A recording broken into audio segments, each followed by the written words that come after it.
Nós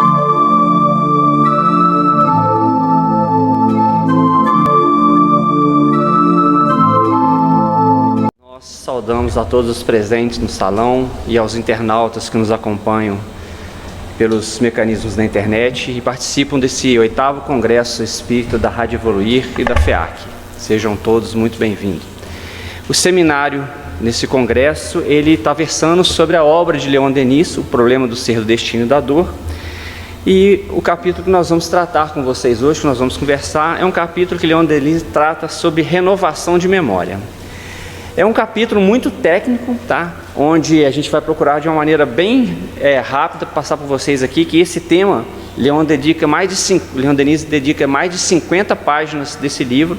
É um capítulo técnico onde ele vem estudando, faz um estudo aprofundado dele, de vários pensadores da época, em especial o Coronel de Rochas, que a gente vai ver quem que é, sobre um trabalho que era feito na época de Leon Denis e dos seus contemporâneos, de processo de regressão de memória que através do magnetismo, do hipnotismo, os pensadores da época faziam e chegavam à conclusão. E quando ele fala renovação de memória, na primeira vez que eu li, eu falei assim, mas não renovação de memória, ele trata a renovação de memória aqui, eu até trouxe uma definição do dicionário para a gente entender. Renovação pelo nosso dicionário, por que a gente tem que fazer isso? Porque temos que analisar não só Leon Denis, Kardec, como vários autores espíritas, qual que era o contexto que eles utilizavam da palavra na época.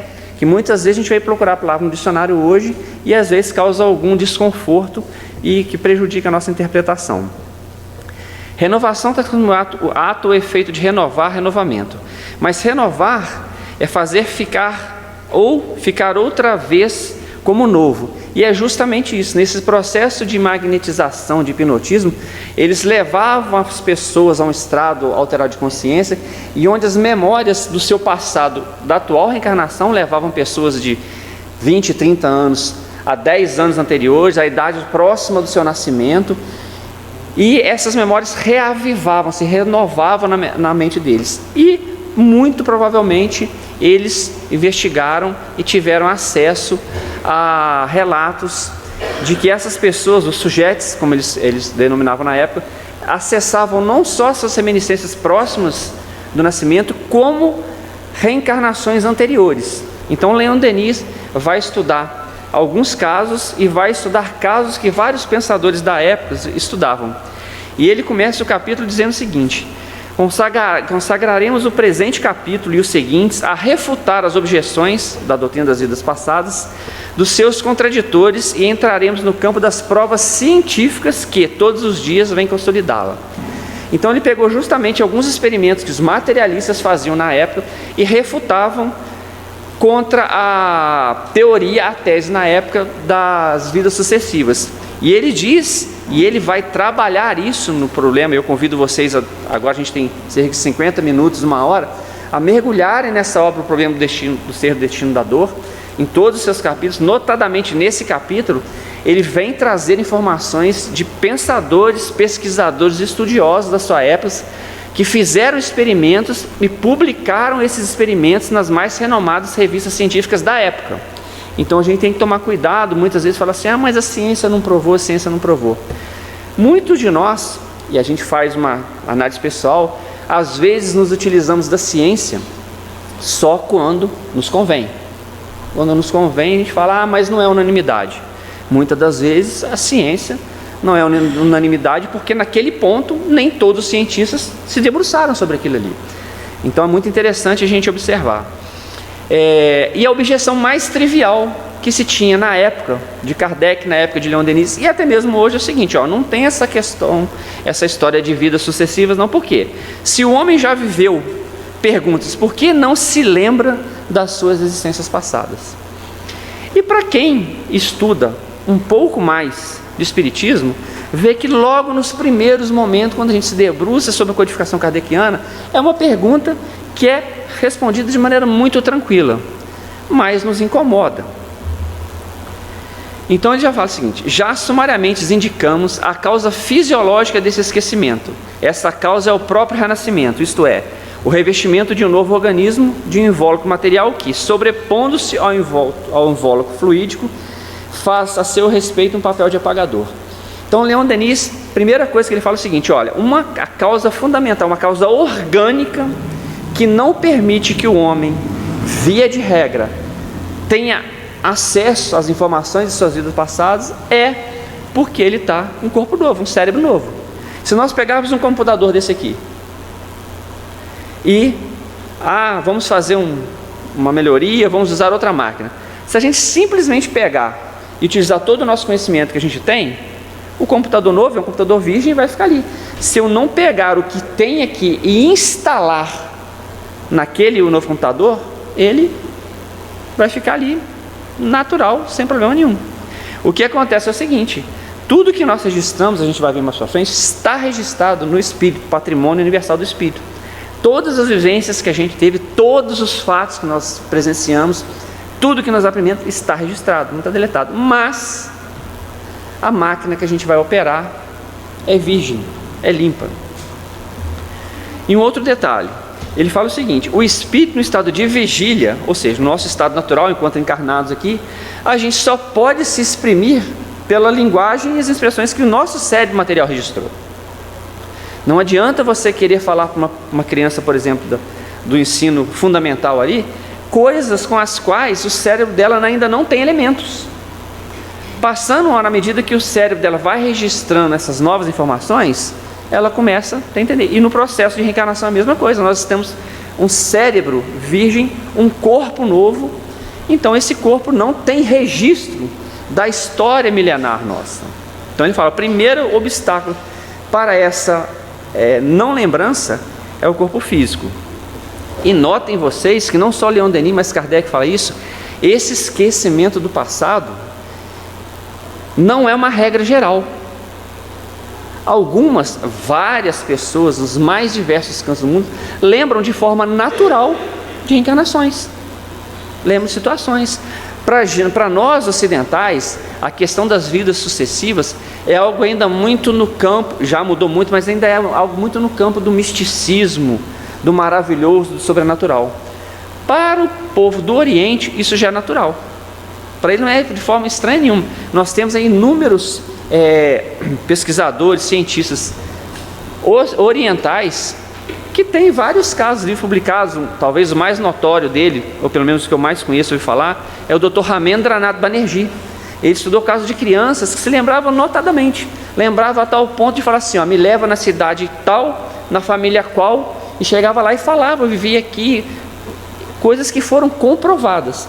Só que para eles, como é muito natural, eles não se debruçaram muito tempo. O Ocidente, que já vem há algum tempo mergulhando, por quê? Porque isso saiu do campo da religiosidade para se tornar algo comum, uma lei natural.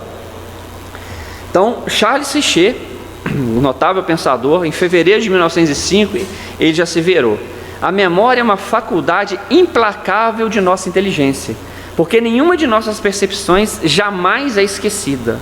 Logo que um fato nos impressionou os sentidos, fixa-se irrevogavelmente na memória. Pouco importa se tenhamos conservado consciência dessa recordação, ela existe e é indelével. E uma prova natural disso é o seguinte: sabor e odor. Quem de nós, ao sentir determinado sabor e determinado odor, perfume, que seja, não lembra de um fato acontecido há 10, 20, 15, 50 anos atrás, sem que a gente tivesse conscientemente pensando nisso? Prova que aquilo que a gente registrou está fixado na nossa memória de forma indelével. Uma outra questão que eu coloquei aqui, quando ele fala que é irrevogavelmente na memória, nos faz lembrar o seguinte: existe uma lei no Espiritismo, várias leis, e nós espíritas temos que nos ater que as leis morais que Kardec definiu na Blase, ela definiu as leis morais, mas não são só aquelas leis. Tem uma lei muito importante no Espiritismo que chama a lei da não retrogradação, que é o que? Lá na questão 118, que Kardec pergunta: podem os espíritos degenerar? E os benfeitores espirituais respondem: não. À medida que avançam, compreendem o que os distanciava da perfeição. Concluindo uma prova, o espírito fica com a experiência que daí lhe veio e não a esquece. Pode permanecer estacionário, mas não retrograda. Ou seja, toda e qualquer experiência que o espírito vivenciou seja no aspecto positivo, seja no aspecto negativo, está registrado na sua memória. É patrimônio do Espírito, não esquece jamais. Um dos motivos que a gente não lembra, a gente já viu, que é a questão do corpo físico. E existe uma questão de uma moralidade, a misericórdia divina nos impede de lembrar determinados fatos, como nós vamos ver mais à frente. Ele fala, não existindo os cérebros físicos que registraram essas percepções, é preciso procurá-las na consciência profunda, mas dessa se conserva calada enquanto o espírito está encarnado na carne. Ou seja, tudo está no espírito, mas quando a gente está reencarnado, a gente está com as percepções voltadas para as questões da matéria e o nosso corpo está somente com os registros daquela existência.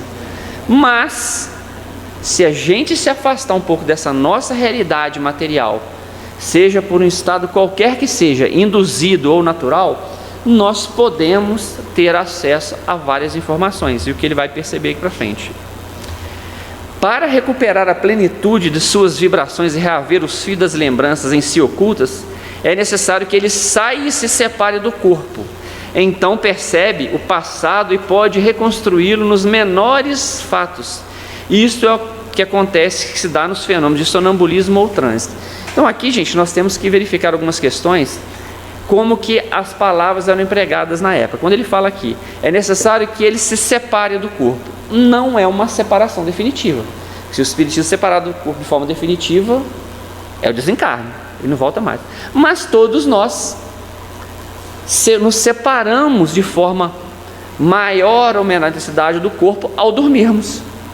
Então, quando a gente dorme, a gente deixa o nosso corpo e passa a vivenciar as realidades do mundo espiritual. Nós passamos a, literalmente, ver, enxergar e sentir, a perceber a ambiência da nossa volta, não somente através dos 5 sentidos que o corpo nos oferece. A gente passa a perceber com o espírito. E dependendo do estado evolutivo do espírito, também não é assim. Desdobrei, ou através do sonambulismo, do transe, eu dormi e recuperei a posse de toda a minha história. Não é assim que funciona. Existe uma lei, uma regra, que é uma regra muito ligada à questão da evolução do espírito. E ele fala que através do sonambulismo ou dos transes pode ser percebido isso. E tanto é, às vezes a gente fala isso, as pessoas acham meio estranho, que eu falo assim, o espírito, quando ele está desdobrado, ele está desencarnado, ele não precisa do olho para ver, não precisa do ouvido para escutar, não precisa de nada disso. Isso são recursos que o corpo físico tem para levar essas informações para o espírito. Via de regra, pelo menos uma boa parte do salão já deve ter visto e se recordado daquele filme Sexto Sentido. Vocês já viram? Aquele filme tem várias cenas interessantes ali, mas tem uma logo no começo do filme, que o garotinho está saindo da sua casa, ele sai, fecha a porta, a hora que ele fecha, ele está de costas, e ele percebe que tem alguém observando ele, de costas. Por quê? O espírito que tem uma mediunidade desenvolvida, o espírito dele registrou. Tanto é que os médiuns videntes, quando vê, gente, não adianta pôr a mão no olho e fechar o olho, porque continua vendo. Por quê? Não está registrando com os olhos da carne, é o espírito que registra isso. E ele fala o seguinte, que essas informações ficam na subconsciência, que é o quê? Que é no espírito. E aqui, só fazendo um parênteses, em alguns locais a gente vai verificar que essas informações, registrada no perispírito, registrada, na realidade, gente, é registrada no espírito. Fala-se perispírito porque a gente costuma, eu vi o espírito da minha avó, do meu avô. Na realidade, a gente vê o perispírito porque a gente ainda não tem conhecimento do que é esse espírito, de que ele é composto, que forma que tem. Então, no espírito é a subconsciência, ou seja, onde fica gravado todas as informações. A consciência normal é o encarnado, e a consciência total é que fala que tudo que foi registrado é o patrimônio do espírito imortal. Ele coloca essa tríade na obra. Leon Denis continua, um outro ponto essencial deve ocupar a nossa atenção. É o fato estabelecido pela ciência fisiológica de que existe uma correlação estreita entre físico e mental do homem. Cada ação física corresponde a um ato psíquico e reciprocamente. Ou seja, o simples fato de eu estar falando com vocês aqui agora e você estar escutando, tudo isso partiu primeiro do espírito. Eu, enquanto espírito, elaborei a ideia e vocês estão escutando através das ondas do ar, uma verbalização, mas isso tudo já começou no espírito. Então ele fala assim, que toda ação, toda manifestação que tem no corpo físico, antes partiu de uma vibração, de uma ideia, de um desejo do espírito. E vice-versa também. Quando a gente toma um susto, por exemplo, e ele vai citar um exemplo aqui, ó, só elencando aqui, ó. Quando a gente tem, por exemplo, já a influência do pensamento sobre o corpo nos é revelada por fenômenos observados, ou seja, ele procura toda teoria que ele traz e pesquisa, demonstrar isso através de fenômenos naturais do nosso dia a dia, que muitas das vezes a gente não nos damos conta, para explicar que aquilo é um fato. Por exemplo, aqui, ó, a todo momento nós temos essa exemplificação. O medo paralisa os nossos movimentos. Dependendo da situação que a gente fica amedrontado, a gente paralisa. Surpresa, vergonha, temor, tudo isso provoca sentimentos, provocam reação no corpo físico. O corpo não tem sentimento. Quem tem sentimento é o espírito. Conforme a sensação chega, o espírito registra, a sensação do espírito manifesta no corpo. Ansiedade, ele coloca aqui, temor, vergonha, surpresa, angústia, tristeza, assim como a felicidade. Quando a gente vê um filme e se emociona e chega às lágrimas são recurso daquela vibração, daquele sentimento que o espírito nutriu. Gente, raiva, ódio, dor, muitas vezes gastrite, úlcera, sintomas que o corpo físico manifesta, e às vezes a medicina trata, não consegue. Por quê? A fonte geradora não está sendo tratada, que é o espírito. Ele diz o seguinte, que se o pensamento e a vontade podem exercer tal ação sobre a matéria corporal, compreender-se-á que esta ação ainda se amplia e produz efeitos mais intensos se for aplicada à matéria fluídica imponderável, que é a forma ou o perispírito. Ou seja, se essas sensações, esses sentimentos conseguem mexer com o nosso corpo, conseguem proporcionar situações de alegria ou de sofrimento, até mesmo de dor no corpo, que é algo embrutecido, imagina no perispírito, que é algo sutil. Imaginemos nós como que deve ficar, por exemplo, a aura, como alguns dizem, a coloração do espírito de uma mãe quando recebe seu filho no berço pela primeira vez. Como deve ficar a nossa aura quando a gente defronta alguém que a gente nutre ódio, seja por qual motivo?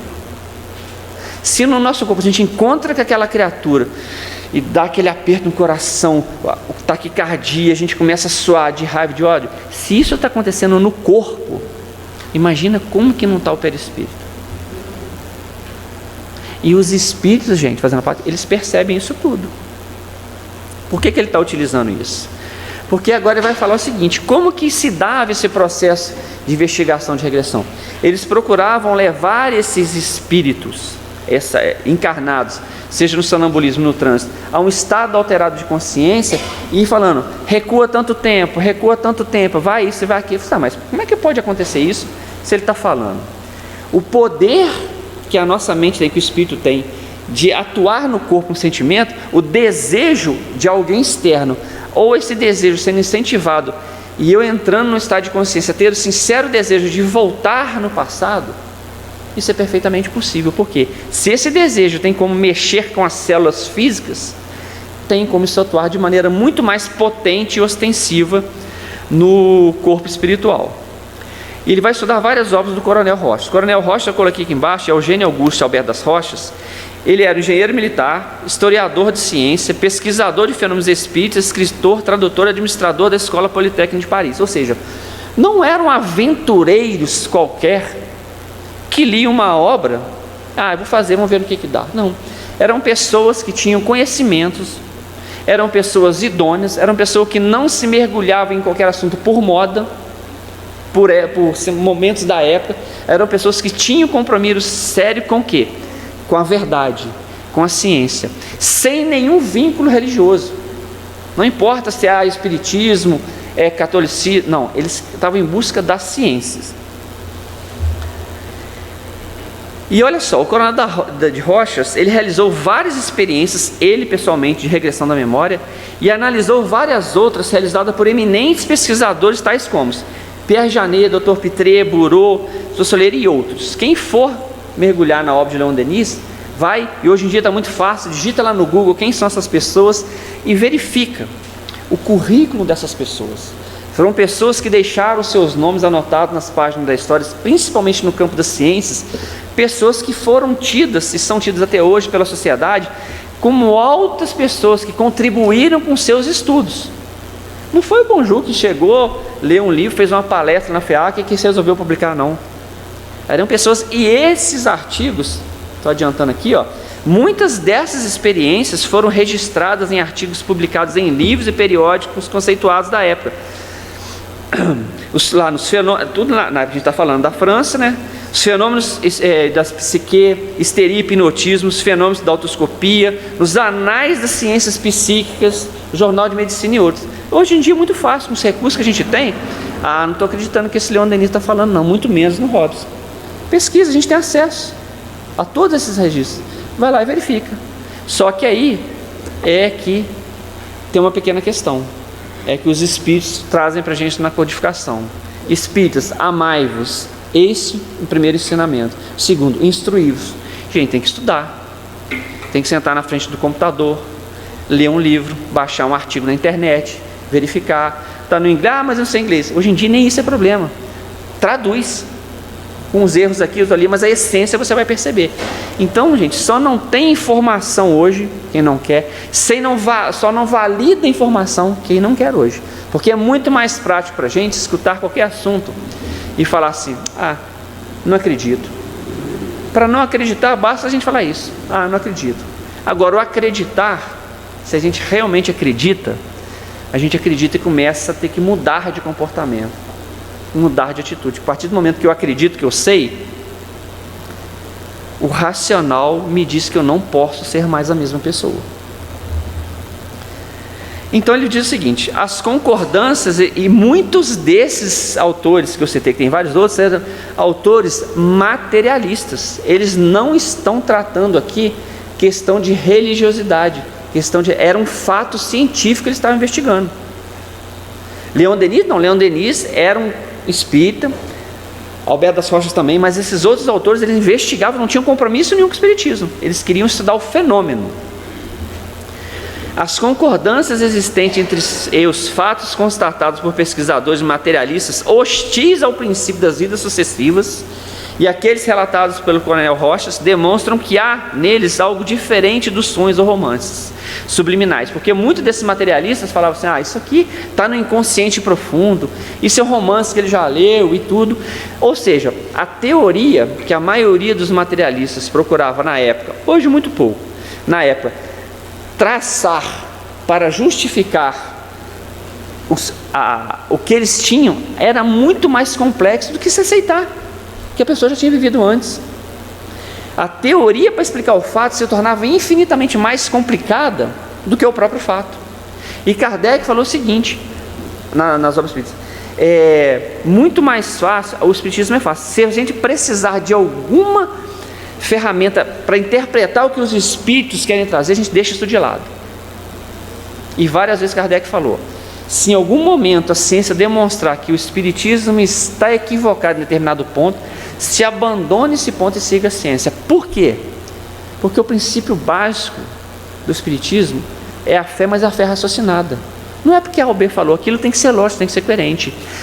Mas Bonjour, a ciência ainda não comprovou a existência do espírito, a questão das vidas sucessivas. De que ciência nós estamos falando? Aqui nós vamos falar de uma série de pesquisadores da área de ciências que, segundo eles, comprova. A única tese mais provável de responder isso é a reencarnação. Então a gente tem que tomar muito cuidado com o que a gente está lendo. E eu trouxe, só para exemplificar para vocês aqui, um caso muito interessante. Tem vários, se não me engano, são mais de 20 casos que nesse capítulo, entre o doutor de Rochas e Pierre Janet e vários outros estudam. Esse caso da senhorita Maia, uma jovem de 18 anos, é muito interessante para a gente ter alguns pontos aqui que foram feitos por pessoas que não tinham nenhum compromisso com o espiritismo. Era uma análise científica dos fenômenos que estavam sob a investigação deles, para a gente entender. Essa senhorita Maia é uma jovem de 18 anos, e ela, num processo, e foram esses processos, pessoal, não era que pegava uma pessoa uma vez e colocava em trânsito, ela dava o relato dela, pronto, beleza, vamos passar outra, não. Eles pegavam uma pessoa, por vários cientistas diferentes, 2, 3 vezes a investigação, e as informações eram sempre as mesmas, na mesma sequência. Ou seja, e um detalhe que vai ver, não era só a pessoa informar. Vocês já tiveram a oportunidade de conversar com uma pessoa, ela vai te contar uma história, e ela pode estar contando uma história normal, e tem pessoa que conta a história para a gente, e ela praticamente que vivencia a história de novo, ela tem todo um trejeito. E o que você observou aqui, quando as pessoas, por exemplo, no caso dela, que ela revive cenas da sua infância, quando ela estava 18 anos, ele pede para ela retornar à idade de 6 anos, ela começa a falar como uma criança de 6 anos, ela escreve com a caligrafia de 6 anos, esses fatos foram comprovados, e a mãe, no parente, depois conseguiu recuperar alguma coisa, e era a caligrafia dela. Ela usava os vocabulários da época que ela tinha, os trejeitos, até as mímicas eram de uma personalidade daquela época. E ela manifestava linguajar característico, e esse caso específico, em vários outros, ele consegue levar no processo de revigorar, de renovar sua memória de 3 encarnações. E detalhe, ela falava de um momento que ela registrava quando ela não estava nem numa encarnação na outra, que ela falava que ela se elevava no ar, estava na escuridão. É o que o Espiritismo fala no novo momento que a gente está na erraticidade, o período que entremeia uma encarnação e outra. E ela vai trazer casos muito interessantes. Nossa jovem não tinha nenhum acesso, nem essa, nem várias outras pessoas não tinham nenhum acesso à informação espírita, outras sim. Por que eles fizeram? Porque olha, a pessoa que tem conhecimento do espiritismo, ela pode no estado alterado ter isso lá no subconsciente dela, está falando. Agora as pessoas que não tinham o menor conhecimento, analfabetas, traziam as mesmas informações. Então, só para a gente entender, numa determinada investigação com ela levou ela a uma personalidade que ela dizia chamar Line, que foi encarnada na Bretanha, e ela narra que ela morreu afogada. No primeiro momento morreu afogada, ela só relatou isso e tudo. Num segundo momento ela narra por que foi afogada. Na realidade ela teve uma desilusão, ela teve um filho, e olha só gente, quando ela fala que estava grávida, eles perceberam. Vocês não precisam acreditar no que eu estou falando, e aliás nem devem, procurem ler e estudar para ver. Eles narram que no momento que ela se viu grávida, houve um aumento, não é que ela ficou grávida, mas houve um aumento no corpo físico, no abdômen dela, os seios começaram a aumentar, ela tinha contrações, falava, no momento do parto, ela começou a sentir as dores do parto, aí como é um estado de sofrimento, eles mandaram sair dessa fase, e ela narra que na realidade ela perdeu o filho, e que ela morreu afogada, mas ela se matou por desilusão.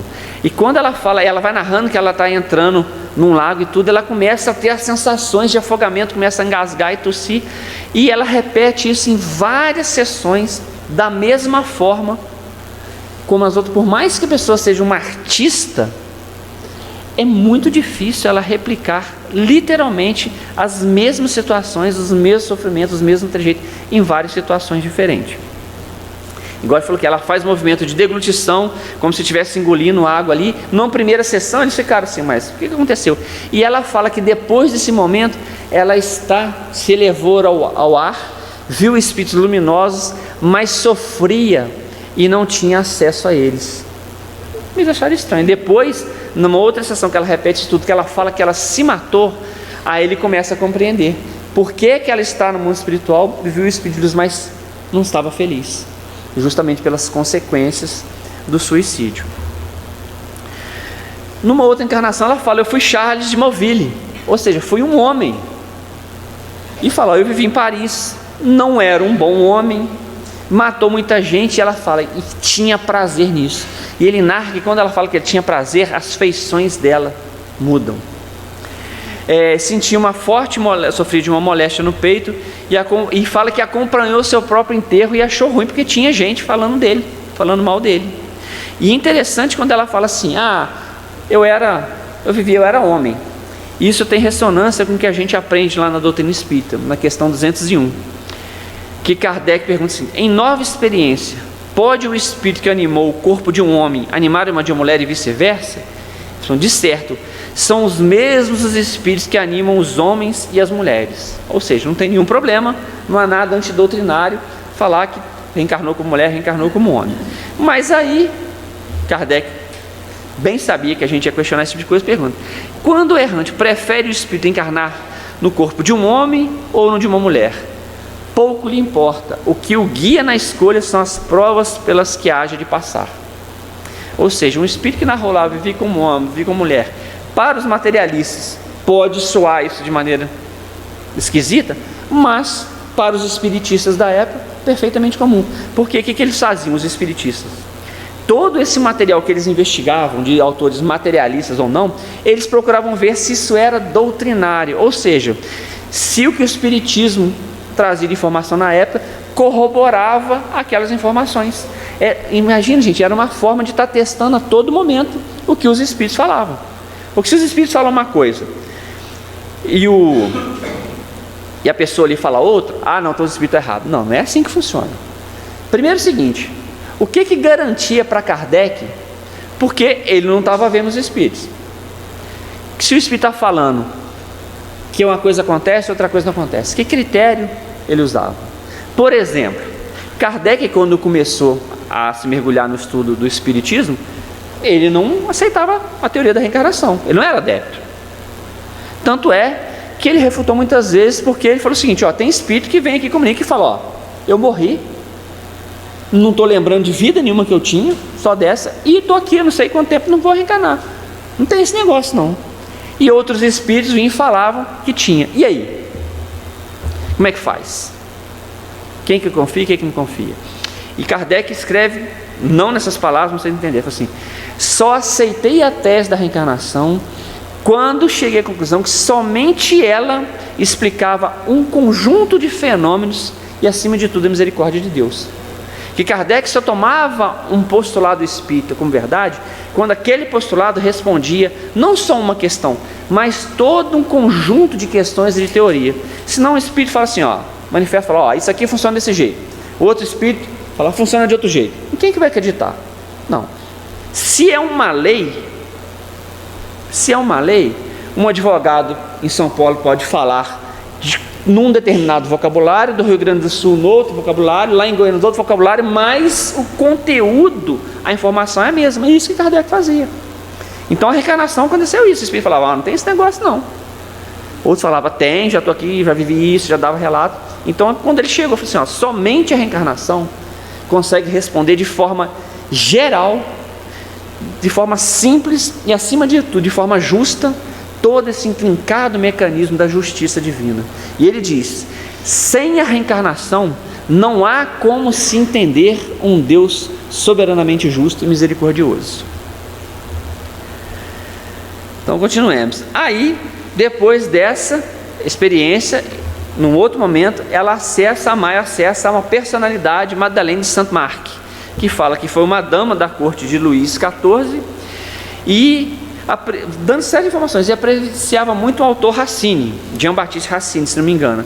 E é notório que na personalidade de Maio, ela citou que ela tinha muita simpatia, sempre gostou, era o autor preferido dela, e ela tinha um desejo, uma apreciação, um afeto muito grande por esse autor que não sabia explicar.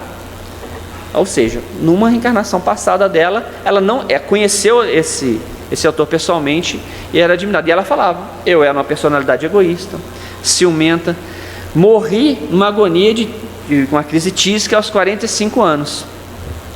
E ela teve relutância quando eles induziram ela, vá agora à próxima idade que você morreu.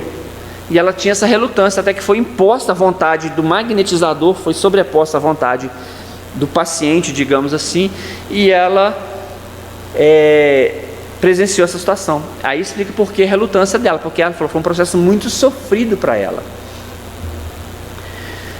Então, analisando, e esse, gente, é um pequeno assim, isso aqui é muito resumido, ele traz detalhe por detalhe de várias experiências que teve com essa criatura e várias outras, só que o tempo aqui é muito pequeno, por isso que vale uma vez pegar e debruçar e ler, porque assim, isso aqui são informações que estão registradas em artigos científicos da época. Isso aqui não tem nada a ver com o espiritismo.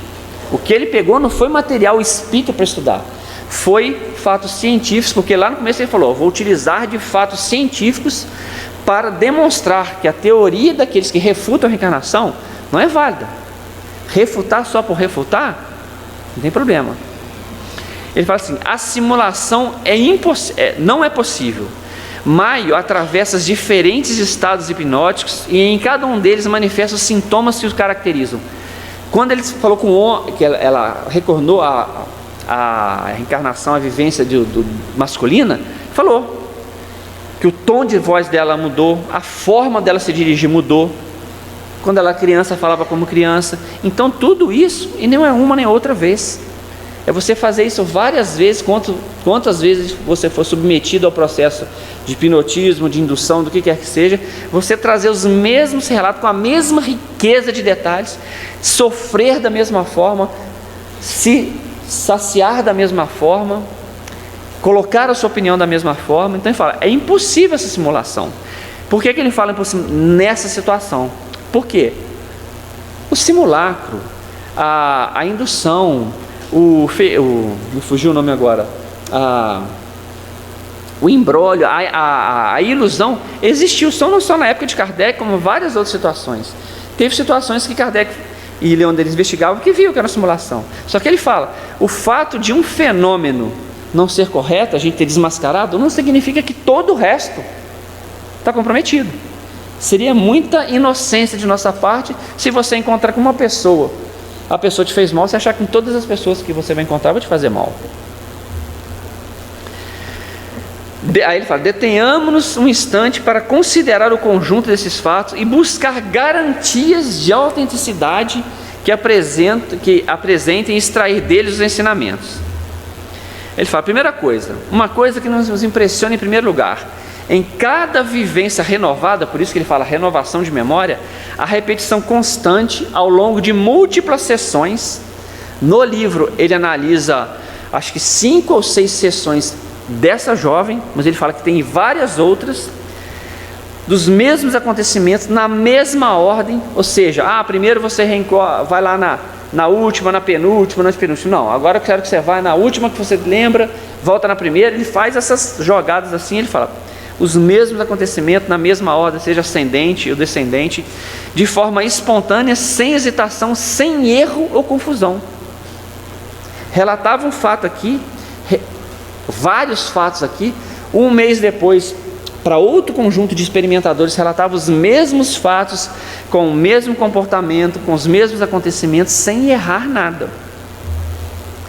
Segundo, em cada existência nova que se desenrola, a atitude, os gestos, a linguagem mudam, a expressão no olhar difere, tornando-se mais madura à medida que se recua na escala do tempo. Ou seja, como criança, até o olhar e as feições eram de um jeito, como jovem era outra. E ela fez isso também no Charles, que ele morreu com 50 anos, quando ele estava próximo do nascimento, ele narra que tinha sido maltratado por uma pessoa que cuidava dele.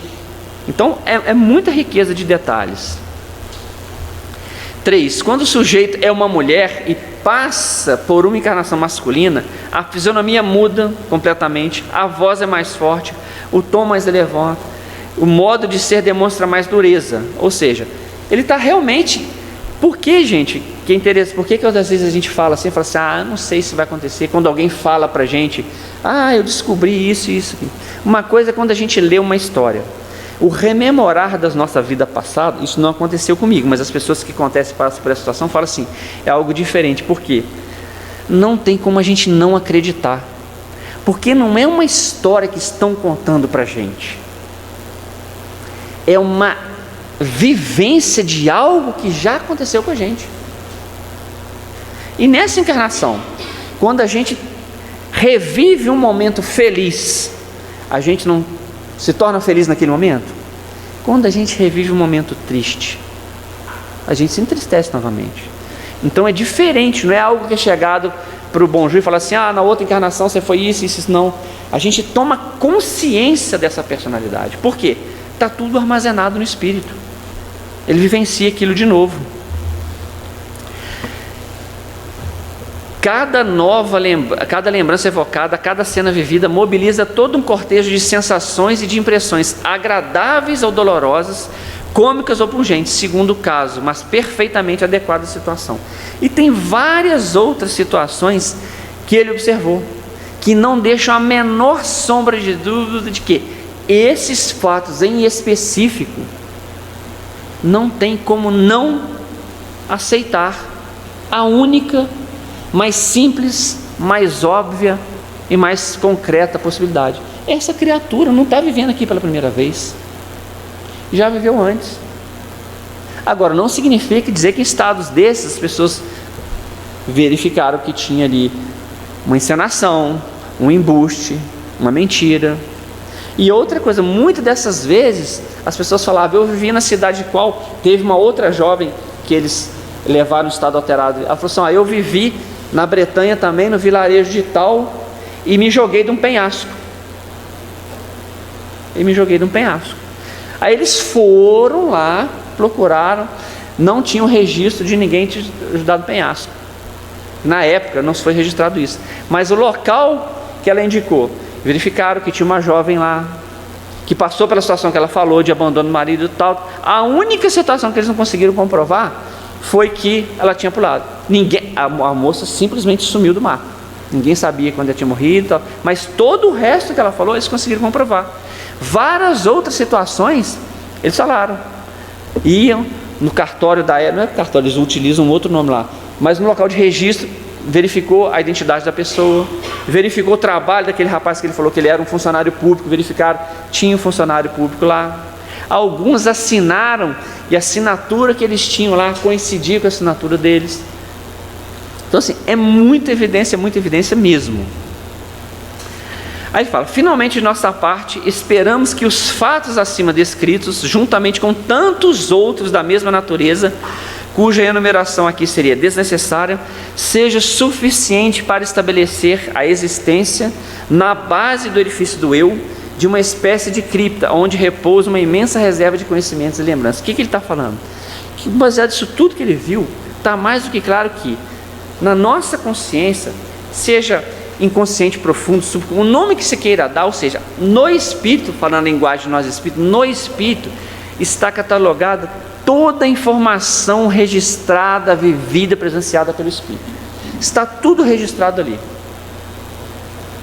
Seria o estado da arte, né? Não precisa fazer backup. Uma vez registrou, está salvo lá, pode acabar a energia. Só que, por mais que hoje em dia não, mas se der um problema na parte toda maquinária, na nuvem vai ficar, ninguém mais tem acesso. No espírito não, o espírito é indestrutível. Por isso que a gente fala, quando se fala que está registrado no perispírito, a gente entender que naquela época se tinha um conhecimento do perispírito muito diferente do que tem hoje. Porque se a gente sabe que se isso tudo fica registrado no perispírito, naquilo que a gente está vendo, o caso, por exemplo, de Emmanuel, que se apresentava para Chico Xavier como senador romano. Se tudo ficasse registrado no perispírito dele, quando ele tivesse reencarnado com o padre Manuel da Nóbrega, mudou o espírito, ele apareceu com outro perispírito. E aí essa memória foi para onde? Para o brejo. Então, quando ele fala registrado no perispírito, porque naquela época, até mesmo na época de Kardec, você sabia que o espírito tinha uma forma. Paulo de Tarso já falava isso: existe o corpo corruptível e o corpo incorruptível, mas só com o mergulho da ciência espírita que a gente veio ter mais informação do que esse perispírito. E é nesse conhecimento do que é o perispírito, das suas propriedades, que a gente consegue entender o fenômeno mediúnico e vários outros fenômenos. Em princípio, dissemos que o esquecimento das existências interiores é uma das consequências da reencarnação. Todavia, esse esquecimento não é absoluto. Em muitas pessoas, o passado se acha sob a forma de impressões, senão de lembranças precisas. Às vezes, essas impressões influenciam nossos atos, são as que não provêm da educação, nem do meio, nem da hereditariedade. Gente, hoje em dia, é muito comum isso, é fácil a gente ver. Outro dia mesmo eu estava vendo desses vídeos que rolam na internet aí, não sei o que foi, era um asiático, não sei se era essa turma do olhinho puxado aí. O menininho sempre passando num shopping, devia ter 3, acho que nem 4 anos, andando de mãozinha dada com a mãe no shopping. Ele viu um piano, ele sentou, pezinho nem encostava no chão. A mãe colocou o negócio em cima, ele colocou, e o menino detonou, arrebentou. 3 anos. De onde que vem isso? Superdotado? Sim. De reencarnação passada. Inúmeros casos assim. Tem o Dr. Banerjee, Ramendranath Banerjee, ele estuda lá casos de crianças que se lembravam de maneira específica de ter vivido em tal qual local. O menino vira para a mãe e fala assim: você não é minha mãe. Você não é minha mãe, você não é meu pai. Minha mãe é fulana, tal. E vai lá e acha. E fala: eu morri assim, tal, desse jeito. Vai e confirma.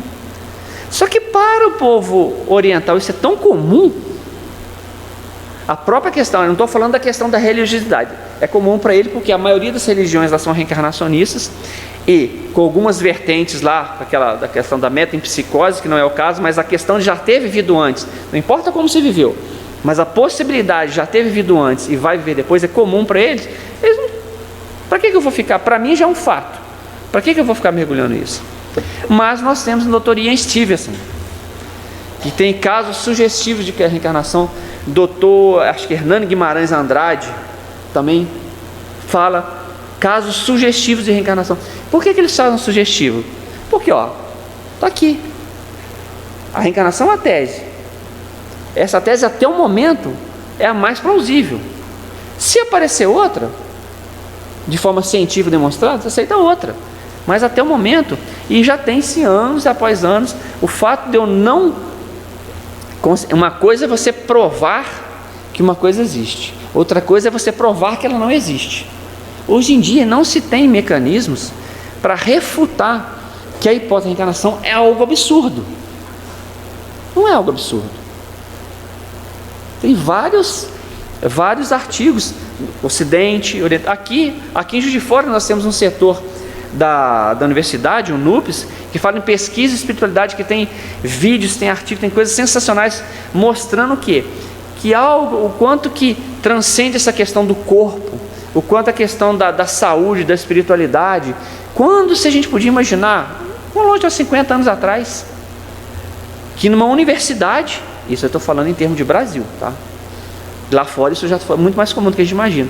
Ia ter numa universidade pública, universidade particular, pessoas com as suas religiões as mais diversas possível, unindo o esforço para fazer com que a ciência e a religiosidade achem um ponto comum e tragam benefícios para a humanidade como um todo. Então ele fala isso, não é absoluto. E a mais, pode-se citar nas diversas épocas da história certo número de homens que, graças a disposições excepcionais do seu organismo psíquico, conservam a lembrança de suas vidas passadas. Para eles, a pluralidade da existência não é uma teoria nem um fato diretamente percebido. E ele está falando aqui de pessoas que foram conhecidas, porque no comum, aqui nós mortais, um monte de gente lembra. Aí ele cita o exemplo aqui, Pitágoras lembrava de pelo menos 3 de suas existências e dos nomes que tinha em cada uma delas. Declarava ter sido Hermótino, eles tinham uns nomes naquela época, né, gente, que não é fácil também, né? Tinha que lembrar também, né? Com o nome desse fica gravado no espírito o resto da encarnação, né? Hermótino, Euforbo e um dos argonautas. Por que ele está falando de Pitágoras? É um vulto. Agora, quantos Pitágoras desconhecidos tem aí que se lembram de forma patente? Juliano, o dito apóstata, tanto caluniado pelos cristãos, apesar de ter sido em realidade uma das grandes figuras da história, recordava de ter sido Alexandre de Macedônia. Tem outro aqui, Empédocles, afirmava lembrar-se de ter sido homem e mulher. Ou seja, se a gente for pesquisar, tem inúmeros relatos conhecidos e de personagens desconhecidas cuja reminiscência do passado, a renovação da memória é algo muito comum. As reminiscências dos homens ilustres, em sua maioria, devem ser acrescentadas de um grande número de crianças. E ele fala que neste caso o fenômeno é facilmente explicado. A adaptação dos sentidos psíquicos ao organismo material a partir do nascimento se opera-se lentamente e gradualmente. E eles afirmam aqui que por volta dos 7 anos, se a gente tem informação espírita que realmente o processo de reencarnação só se consolida por volta dos 7 anos, ou seja, até os 7 anos, a molecada está mais lá do que aqui. Então, assim, as memórias estão frescas. Só que tem situações que a pessoa lembra e fica aquilo e vai lembrar a vida inteira. E na criança ainda fala, não é mais explicável, por quê?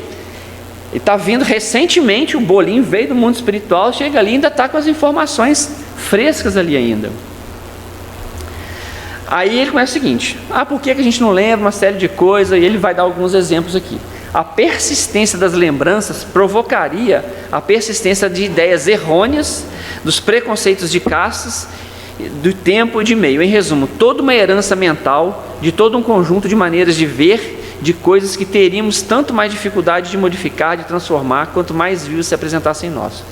Ou seja, na realidade a gente ainda não tem uma moral, uma envergadura suficiente para estar rememorando os atos de todos, porque se a gente pudesse escolher, a gente fala, não, beleza, vou fazer o download agora só da parte que eu mandei bem, da parte que eu meti o pé pelas mãos, mas não é assim que funciona.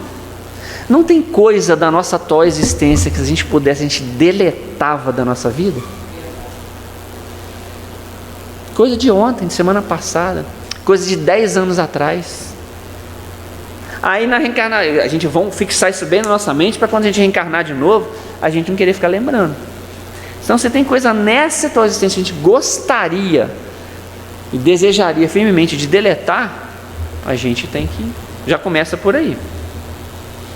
Outra consideração ainda mais grave, o conhecimento do passado delituoso, maculado, como deve ser o de muitos de nós, seria um fardo pesado a carregar. Gente, imagina, vou pegar o exemplo da mãe, aquela felicidade de ter visto aquele filho no colo ali, e ela fala assim, eu estou acalentando aqui alguém que me traiu, que me abandonou. Gente, vai mandar jogar fora, porque não é alguém que vai contar para ela, ela vai ter a certeza que ela está embalando no seio dela alguém que a prejudicou, ou melhor, alguém que por omissão dela deu cabo da própria vida. Aí vem a misericórdia divina e temporariamente apaga aquilo ali. E todo o amor que João fala que cobre a multidão dos pecados vai fazer com que essa mãe passe por cima de uma série de coisas. Essa mãe, esse pai, esse irmão, essa turma. Então por isso, quando a gente olhar para aquela pessoa na família, tiver um desacerto assim, vamos frear, que pode ser que seja alguém que eu tenha que realmente acertar as contas. E falar, é necessário uma vontade bem sólida para ver, sem titubear, desenrolar-se uma longa sequência de erros, de quedas, de atos vergonhosos, de crimes, talvez para pesar-lhe as consequências e resignar-se a enfrentá-las. Quem de nós vai de forma consciente falar assim, nossa, eu mandei mal pra caramba, agora eu tenho que arcar com as consequências? Cada um de nós, com raríssimas exceções, sempre acha que está sofrendo mais do que deve, que não é feliz o tanto que gostaria que fosse.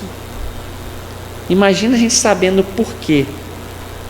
Aí chega o mentor espiritual e fala assim, bom, você está reclamando, mas olha só, na realidade você tem um corpo perfeito, mas a gente recuar 200 anos aí atrás, você deixou muita gente sem cabeça, sem pé e sem mão.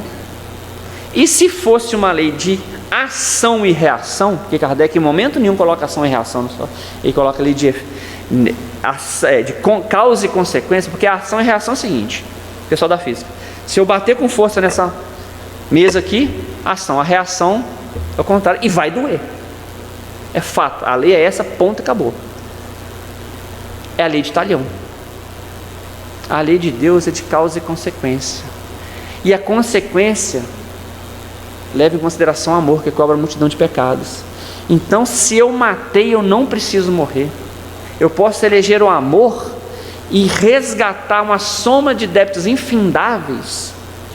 Se eu tirei várias vidas, eu posso cuidar de várias vidas, eu posso promover várias vidas, eu posso me doar em favor de várias vidas. É muito diferente. Então começa a reclamar, Aí vem o mentor espiritual, põe a mãozinha na cabeça assim, faz a gente relembrar coisa de alguns segundos do passado, a gente bota a nossa violinha no saco e Jesus manda mais, porque o que eu estou passando ainda é muito pouco. Em cada um de nós há um livro misterioso, onde tudo se inscreve em caracteres indeléveis. Fechado a nossos olhos durante a vida terrestre, abre-se no espaço, o Espírito adiantado percorre as páginas à vontade. O Espírito que já é dono de si, o passado para ele não é desconhecido, e o passado para ele pouco importa. Por isso é que ele tem acesso, que ele sabe que ele está ali recebendo não o que merece, porque muitas vezes nós não estamos ainda nem na condição de merecer, nós estamos na condição de necessitados. Então tenho certeza, ainda bem que nós devemos ao banco da providência divina, que permite que cada um de nós pague as nossas dívidas com a nossa consciência, não é com o banco, não é com Deus, com a nossa consciência, em suaves prestações, e a gente pode amortizar através do sentimento de amor, de doação e de caridade. O espírito inferior só se recorda bem pouco de sua última existência, porque é uma bênção, gente. Imagina aquele espírito que só meteu o pé pelas mãos. Lembrar para ele vai ser um caos. Agora, mais do que isso, uma reflexão que a gente precisa fazer. Falamos de ato científico, disso, daquilo, aquilo outro, muito importante, muito interessante, mas o fato é que podemos não saber precisamente nem onde, nem quando, nem como vivemos antes. Porém, o conhecimento é de que já vivemos antes e viveremos depois, nos leva aqui. O fato de eu saber, de cada um de nós sabermos que já vivemos antes e vamos viver depois, o que isso precisa e deve mudar na nossa postura? É muito interessante a gente ter acesso às informações, saber que foi homem, que foi mulher, que fez isso, que foi príncipe, foi escravo, tá, beleza. Mas e agora, de posse dessa informação, que eu tenho um passado e estou construindo um futuro, que futuro eu quero construir para mim? O que tem valido a pena cada obra espírita, ou cada obra edificante que eu leio? O que isso está trazendo de melhoria para mim? O que esse conhecimento que eu estou adquirindo nos mais variados setores está me tornando uma pessoa melhor? Se não tiver, gente, é preferível parar. Porque Jesus já falou, muito será pedido a quem muito foi dado. Muito será pedido a quem muito foi dado. Se eu vejo, leio e acredito isso aí, eu preciso mudar. Não é para ser melhor que o Ronald, não é para ser melhor que ele, é para que eu possa ser cada dia melhor do que eu estou sendo hoje, amanhã melhor do que hoje, hoje melhor do que ontem, porque senão não terá valido a pena. Ao desencarnarmos, será pedido contas de nós, e a gente acha que vai desencarnar, e o Espiritismo acabou com essa, que a gente ia desencarnar, ia ter nosso anjo da guarda, quem quer que seja, com um caderninho. Eu estou na época do caderninho, assim, bom, aqui ó, fez isso, estava lá, fez palestra pública, bebeu não sei quantos mil litros de água vitrificada, desencarnou com ler de tanto da passe e tal, não sei o quê. Mas e aí? E para você mesmo? O quanto você se modificou? Não vai ter isso, não vai ter essa pessoa. A nossa consciência vai nos exigir, e a nossa consciência é implacável, porque nós sabemos de tudo que nós vivenciamos, e a nossa consciência, ninguém virá ao reino do céu até que você pague o último ceitil. A gente pode tentar burlar os outros, mas a nós mesmos não. Então o que nós estamos fazendo com a informação, nós espírito, que o Espiritismo traz para nós de bandeja? De bandeja. É isso que a gente precisa refletir. Com esse processo de renovação da memória, com essa série de informações que Leon Denis traz para nós de forma científica, é mostrar que, olha gente, é isso mesmo e tal, mas mais do que ser isso mesmo, o que a gente vai fazer com essa informação agora? O que isso vai mudar na minha vida? Não importa se eu acredito em encarnação ou não, importa o que eu vou fazer da minha vida acreditando ou não. Então que a gente possa cada vez mais agradecer a soma de bênçãos que nós somos objeto a cada dia, agradecer aos Espíritos, amiga, a paciência incansável com cada um de nós, e que nós possamos refletir a cada dia mais: será que eu estou fazendo a parte que me cabe na obra da criação? Deus colocou cada um de nós aqui com uma missão, a missão básica de toda criatura encarnada: vencer a si mesmo, domar as suas más inclinações. Então que a gente possa, através dessa e de várias outras lições, nos vencermos a cada dia, um pouquinho que seja. Que Jesus nos abençoe e nos mantenha na sua paz. Nós agradecemos a atenção de todos vocês, aos internautas que estão participando do 8º Congresso Espírita da Rádio Evoluída FEAC, desejando sinceramente que Jesus continue nos abençoando. Muita paz a todos.